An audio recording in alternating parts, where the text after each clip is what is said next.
Cut है यम की फांसी। सत साहिब कर जोरों विनती करो, धरो चरण पर शीशे। गुरु राम देवानंद जी महाराज ने दिया नाम बख्शीश। कोटि कोटि सजदा करूं, कोटि कोटि प्रणाम।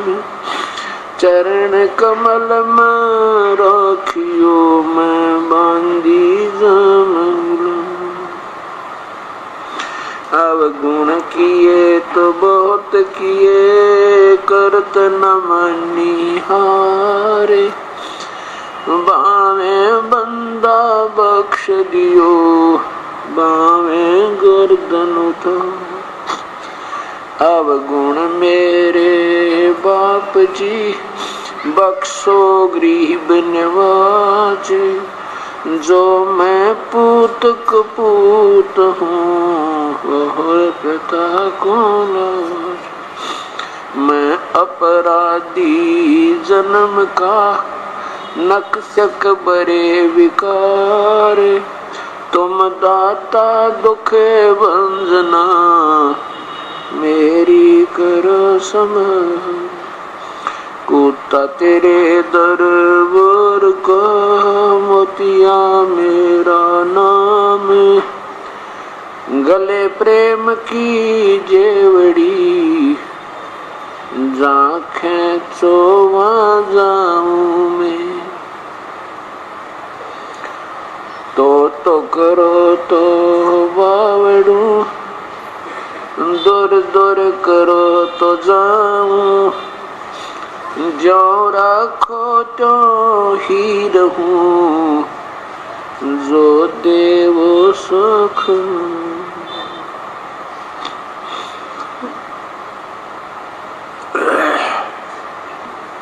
परमपिता परमात्मा पूर्ण ब्रह्म, सारी सृष्टि के रचनहार कुल मालिक कबीर देव अर्थात कबीर साहिब की असीम कृपा से हम कुछ प्राणियों को ये सत मार्ग, सत दर्शन, सत्संग सुनने का सुअवसर प्राप्त हो रहा है।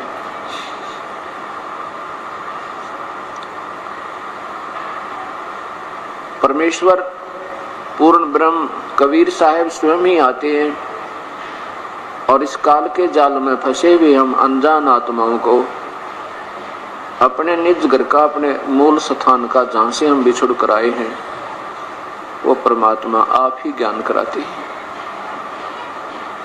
जब वो परमेश्वर आते हैं तो हम उनको पहचान नहीं पाते हैं,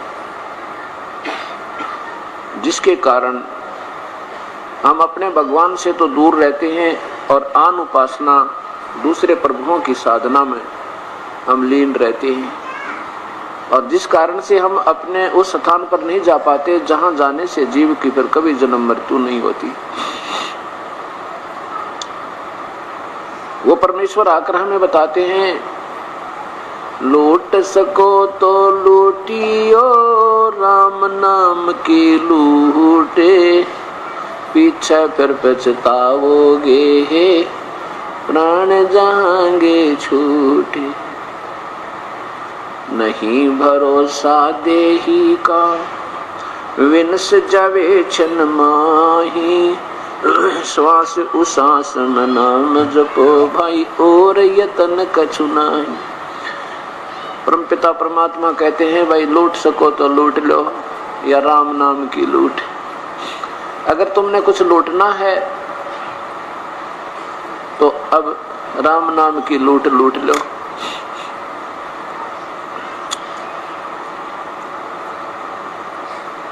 जैसे इंसान जब बेसब्रा हो जाता है तो ना जाने धन कमाने के लिए कैसे कैसे तरीके अपना लेता है, और जब इससे पुण्यात्मा को ये ज्ञान हो जाएगा कि जिस धन को तू जोड़ जोड़ कर बैंक भर रहा है, या कोठी पर कोठी, कार पर कार बना रहा है, ये तेरा नहीं है, और जो तेरा धन है उसको तू अभी जोड़ना प्रारंभ नहीं कर पा रहा है। जब इसको ये ज्ञान हो जाएगा कि तेरा जो वास्तविक धन है उसको तू भूल चुका है, जब इसको पक्का विश्वास हो जाएगा कि वास्तव में ये धन है मेरा, बाकी ये धन अपना नहीं है, तो फिर ये इतना ही उसकी विपरीत दिशा में हो जाता है। जैसे भी पहले बहुत से महापुरुषों के प्रमाण मिलते हैं, जैसे वो पहले डाकू हुआ करते थे, कुसंगत में पड़कर वो अच्छी आत्माएं डाकू बन गए,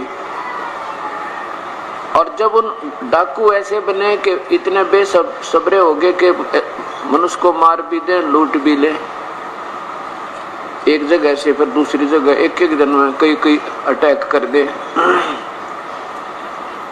रात दिन पड़े नहीं, यानी दुनिया को लूटने में लगे रहे।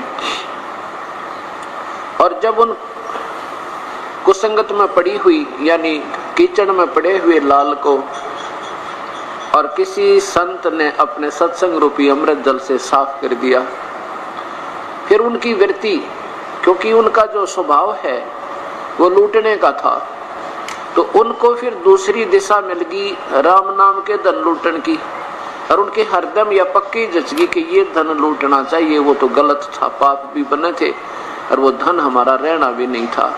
अगले जन्म में ना जाने के हालत होती इस प्राणी की, कभी कुत्ता बनता, फिर खाज लगे, किते कीड़े पड़ जा, जीव पड़ जावे सिर में, और तड़प तड़प का मरता जितने प्राणियों को उसने कष्ट दिया था। और जब उनको ये ज्ञान हो गया तो फिर इतनी ही स्पीड होती है उनकी, क्योंकि उनकी वृत्ति, उनका जो गति है, स्वभाव है इसी प्रकार, फिर वो राम नाम को भी ऐसे लूटते। उनकी भगवान के नाम के जाप में और दान धर्म सेवा करने में भी फिर वही स्पीड रहती है, वही गति रहती है, उतनी और इतनी शीघ्रता से उधर विख्यात हो जाते हैं। जैसे उधर वो चोरी करके डाके मार के विख्यात हो गए थे, इतने ही फिर प्रसिद्ध उसके विपरीत सत मार्ग में आके और भक्ति मार्ग में भक्त और ऋषि कहला जाते हैं। तो यहाँ परमात्मा कहते हैं, कबीरा सब जग निर्धना, धनवंता न कोई, धनवंता सो जानियो, राम नाम धन होवे। वह पृथ्वी पति चकवे गए, जिनके चक्कर चलनते, ये रावण सरीखे कौन गने, भाई ऐसे गए अनंत। अगर यहाँ के धन संपत्ति को तुम अपना मानते हो तो ये आपकी नहीं है। पूरी पृथ्वी के राजा भी होकर चले गए, पृथ्वी जो की तो है वो चले गए। उसके बाद ना जाने कितने राजा इसको अपने मानकर इस पर कुबद कुमा कर चले गए, जो शुभ कर्म करना था उसको भूल गए, क्योंकि सत्संग के अभाव से उनको ये ज्ञान नहीं हुआ कि मनुष्य जीवन का काम कुछ और भी होता है। तो कहते हैं सारी पृथ्वी के वो राजा थे वो भी चले गए, रावण श्रीखे कौन गिने, ऐसे गए अनंत। यदि तू यहाँ अपनी अस्थायी धन को, अस्थायी सुख को, अक्षणिक सुख को, और ये 2 दिन की दुनिया में आपके पास मान लीजिए कुछ पैसा है, कार कोठी कोई फैक्ट्री लगा ली, और आम व्यक्ति आपसे प्रभावित है, बड़ा पैसे वाला, बहुत ही आपकी जो ना इज्जत है, ये तो 2 दिन की। आपसे ज्यादा रावण, लंकापति राजा रावण की तुलना देते हैं कि वो कितना धनाढ्य, इतना धनाढ्य था कि उसने सोने की लंका बना रखी थी, हीरे पन्ने ज्वारात उसकी मंडियों में, मार्केट्स में ऐसे बिकते थे जैसे हिंदुस्तान की मंडियों में बाजरे और ज्वार, गेहूं और कनक या धान बिकता है। इतना धनवान था वो, और एक भक्ति ना करने से, पूरे संत ना मिलने से। वैसे ये भी नहीं कहा जा सकता कि उसने भक्ति ना करी, भक्ति तो की उस आत्मा ने, वो निर्मल आत्मा थी, प्रभु की तरफ थी, जैसे हम और आप थे। कोई जन्म से बुरा नहीं होता, फिर कर्म से बुरा बन जाता है। जाति और मजहब से बुरा नहीं होता, उसके दुष्कर्म से बुरा और शुभ कर्म से अच्छा कहलाते हैं। दुष्कर्म और शुभ कर्मों का कहां से ज्ञान होता है? दुष्कर्मों का कुसंगत से और शुभ कर्मों का सत्संग है।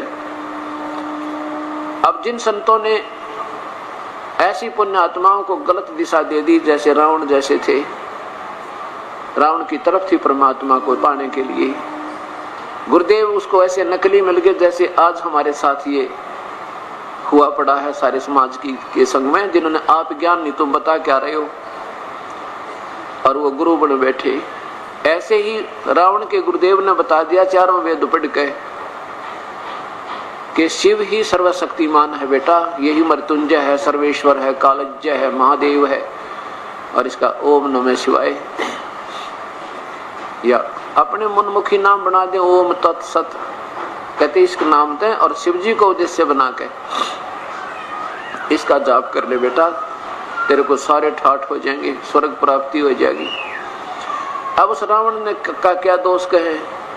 दोष तो उस पाप आत्मा उस गुरु का है जिसने आप ज्ञान नहीं तू इस उपजाऊ जमीन में बीजना चाहिए था गेहूं और बीज दी भांग, उसको ऐसा गलत दिशा दे दी, तो उसने दिन रात एक करके भक्ति की और अपने यहाँ से गर्दन काट के, गर्दन नहीं दोनों हाथ भी काट के, और भगवान के चरणों में 10 बार समर्पण कर दिया, और भगवान शिव ने 10 ही बार उसको वापस दे दिए, क्योंकि इतनी तो शक्ति इन भगवानों में है, इस मिट्टी को ये जोड़ तोड़ सकते, कोई दिक्कत नहीं, लेकिन ये श्वास नहीं बढ़ा सकते।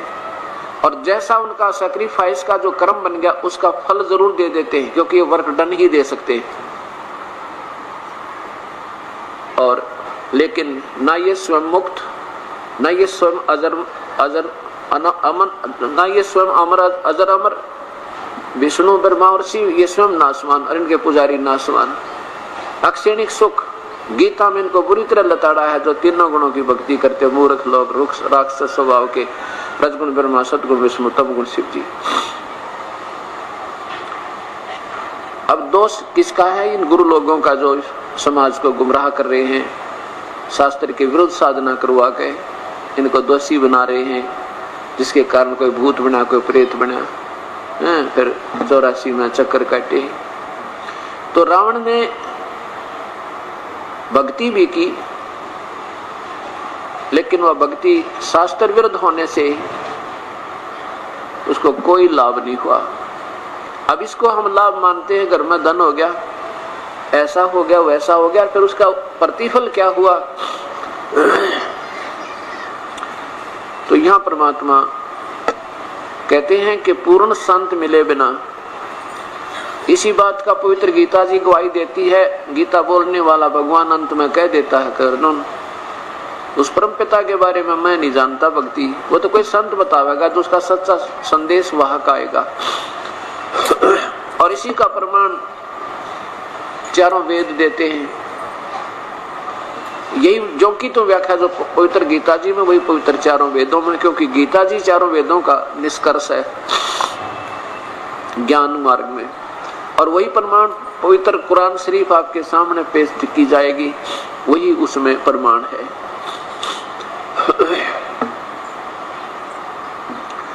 तो कहने का भाव ये है कि वो परम संत ना मिलने से तो क्या बना हमारे साथ? रावण के साथ क्या बना? भक्ति की, समर्पण कर दिया, शीश काट कर चढ़ा दिया। इतनी भक्ति आज के ये कलयुग के जो भगवान शिव के उपासक एक उंगली काट कर ना चढ़ा सकते, और जो रावण ने सैक्रिफाइस किया ऐसा तो ये 70 जन्म नहीं कर सकते।